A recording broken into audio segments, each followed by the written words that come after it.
Welcome to the Intellectual Freedom Movement.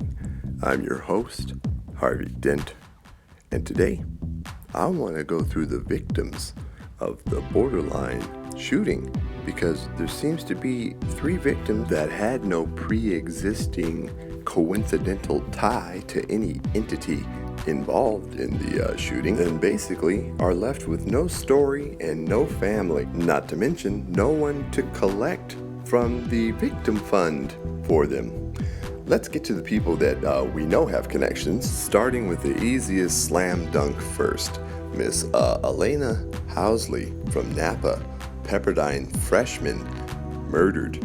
Supposedly the niece-in-law to Tamara Mowry, the niece to Tamara's husband.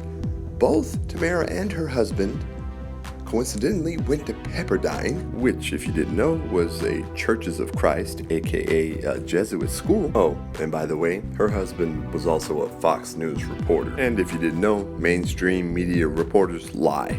Next, we have Cody Kaufman, 22.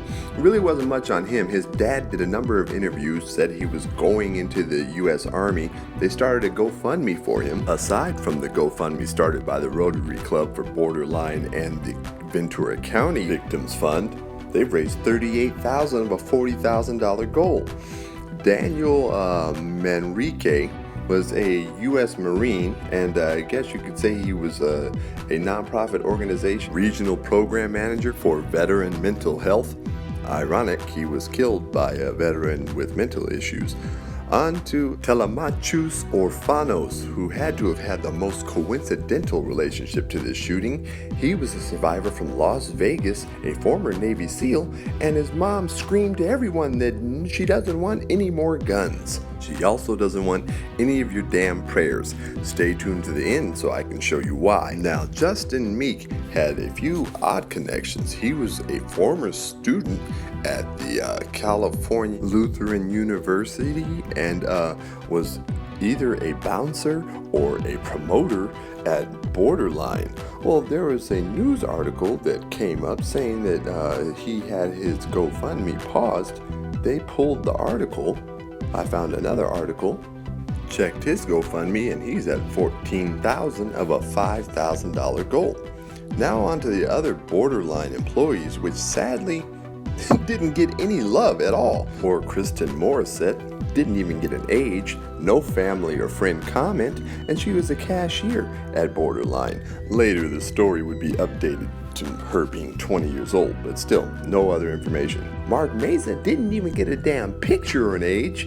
They later provided a picture and an age, I think it was 20, and some vague statement from a family member or friend. Sean Adler left behind 2 boys, and there seemed to be a little more backstory to his story.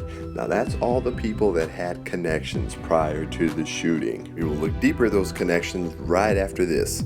Now we have Blake and Jake, where the only connection they had prior to this was to each other, and the family members they had after this to report was non-existent and a great aunt. Nothing else on them. No individual GoFundMe set up, but even they didn't get done as bad as Miss Noelle Sparks, 21, a talented dancer who supposedly went to school, must have been at Borderline dancing by herself because she had no friends as witnesses and no family to comment. The church had to identify her. Now on to the juicy meat of my report, the coincidental connections as they relate to the Borderline bar owner Brian Hines, his membership of the Conejo Valley Chamber of Commerce and Rotary Club, which just happens to be the same Rotary Club that set up the GoFundMe that they are trying to collect $100,000 for on Borderline's behalf for the families of victims. Coincidence that Borderline, the bar where the shooting occurred and Brian Hines is the owner of, just so happens to be a member of the Conejo Valley Chamber of Commerce, of which Pepperdine and California Lutheran University just happen to be platinum level supporters of? Yeah, I'm pretty sure that is a coincidence. That of the 2 schools reporting victims, both happen to be contributors to this Chamber of Commerce. I think you guys want more coincidences. That's not enough, right?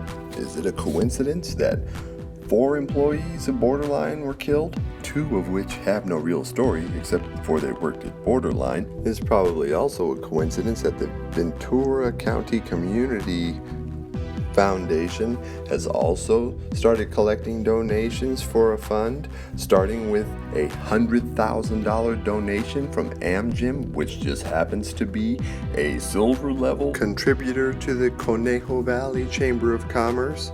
Is it also a coincidence that Edison, another chamber contributor, is on the roster of those coordinating for this fund? Also, the Conrad Hilton Foundation donated $250,000 to the Ventura County Community Foundation. I wouldn't have such a problem with it were there not so many coincidences, like this one right here. Or this one right here. Need I say more? Until you find your truth, keep looking.